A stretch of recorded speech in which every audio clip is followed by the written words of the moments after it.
আসলে বাজার ব্যবস্থাপনাটা এটা যেহেতু কোনো খামারের হাতের নিয়ন্ত্রণে নাই, এটা এবং এই গরুগুলো বাজারে নিয়ে গেলে স্টক হওয়ার সম্ভাবনা 80%। আসসালামু আলাইকুম ভিউয়ার্স, আমি এমজে এগ্রো থেকে নতুন একটা ভিডিও নিয়েছি। তো আজকে মূলত অনেকগুলো বিষয় নিয়ে আলাপ করবো। তার মধ্যে একটা মুখ্য বিষয় হলো যে এখন যেহেতু কুরবানির সময় আমাদের যারা খামারি আছি মোটামুটি সবাই আমাদের যে শখের পশুগুলো আছে এই পশুগুলারে বিক্রির জন্য চিন্তা ভাবনা করতেছি। আসলে রিসেন্টলি আমাদের বাংলাদেশের আবহাওয়ার পরিস্থিতি মানে বৃষ্টি হইতেছে, যে কারণে অনেক জায়গায় পানি চলে আসছে। তো অনেকেই সন্দেহ করতেছে যে এবারে বাজার একটু কম যাবে, বা অনেকে বলতেছে যে এবারে বাজার অনেক ভালো যাবে। আসলে বাজার ব্যবস্থাপনাটা এটা যেহেতু কোনো খামারের হাতের নিয়ন্ত্রণে নাই, এটা অবশ্যই আল্লাহ তাআলা যারা যতটুকু রিজিক আছে ওই রিজিকের ভিতরে যাই দিবে সেটাই ভালো এবং বেটার আমি মনে করি।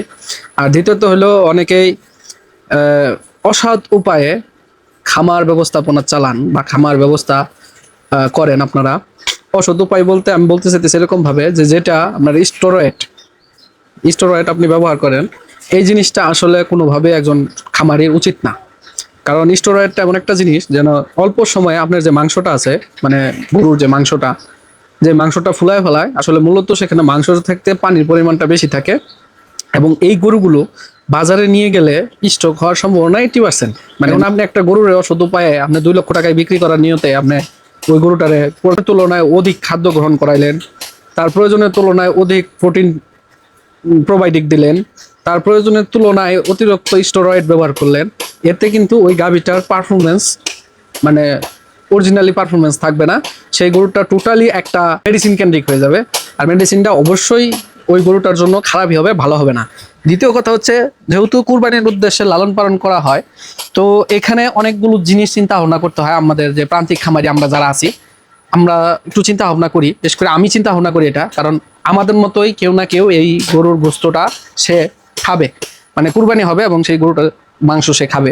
তো যদি সে খায়, আসলে আমি যদি নিজে খাই তাহলে অবশ্যই আমি চিন্তা করবো আমার ভালো জিনিসটাই খাওয়ার জন্য। আর যদি আমি যেটা না খাইতে পারবো সেটা অবশ্যই আমি কাউরে দিতে পারবো না, কারণ তারাও মানুষ আমিও মানুষ, তারা টাকা দিয়ে কিনে নিয়ে যেতেছে, কোরবানি দিবে, গরিব মানুষ দোস্ত যারা আছে তাদেরকে খাওয়াবে। তাহলে আমি কেন জেনে শুনে অন্যের ক্ষতি করবো? একজন প্রকৃত খামারি যারা গরু পালন করে, মূলত সবাই কিন্তু এই গরু বলেন, মহিষ বলেন, ছাগল বলেন, এগুলোকে কিন্তু খুব যত্ন সহকারে পালন করার চেষ্টা করে। এবং এগুলো পালন করতে গিয়েও অনেক মানে গরু প্রাণী আছে যে দীর্ঘদিন পালন করলে সেগুলোর প্রতি একটা মহাব্বত, মানে ভালোবাসা, এটা কিন্তু অন্তরীণ অনেক একটা মধুর সম্পর্ক। তা আপনার এই শখের এই সুন্দর প্রাণীটারে আপনার প্রিয় প্রাণীটারে আপনি কোনোভাবেই চাবেন না যে একটা স্টেরয়েড ব্যবহার কইরা কিছু টাকা লাভের জন্য আপনার গরুটাকে একটা মানে প্রকৃত সুন্দর একটা পরিবেশ, মানে আপনার ব্যবস্থাপনাটারে এগুলো দিয়ে কখনো নষ্ট করবেন না। এটা অবশ্যই একটা হারাম পন্থা। আমরা যেহেতু মুসলিম, আমরা অবশ্যই সে হারামের দিকে যাব না। তো মূলত আজকের ভিডিওটা আমার করার উদ্দেশ্য এটাই যে আপনারা কখনোই স্টেরয়েড ব্যবহার করবেন না, নিজের ক্ষতি নিজে কখনো ডেকে আনবেন না।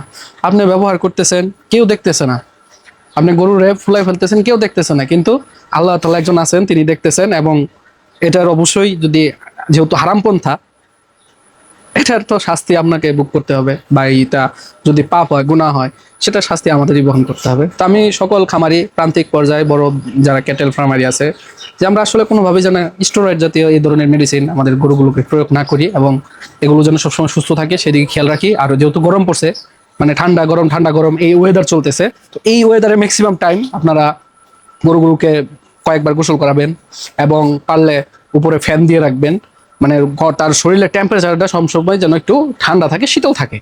আর দ্বিতীয় কথা হলো যে অবশ্যই অনেক সময় দেখা যায় আপনার কিছু কিছু গরু খাবার কমাই দিতেছে, বাড়াই দিতেছে। আসলে এটা হলো তাদের একটা ডাইজেস্ট পলিসি। অনেকদিন দীর্ঘদিন একটা খাবার খাইতে খাইতে অনেক সময় মুখে রুচি একটু এদিক সেদিক হইতেই পারে, এ নিয়ে টেনশন করার কিছু নাই।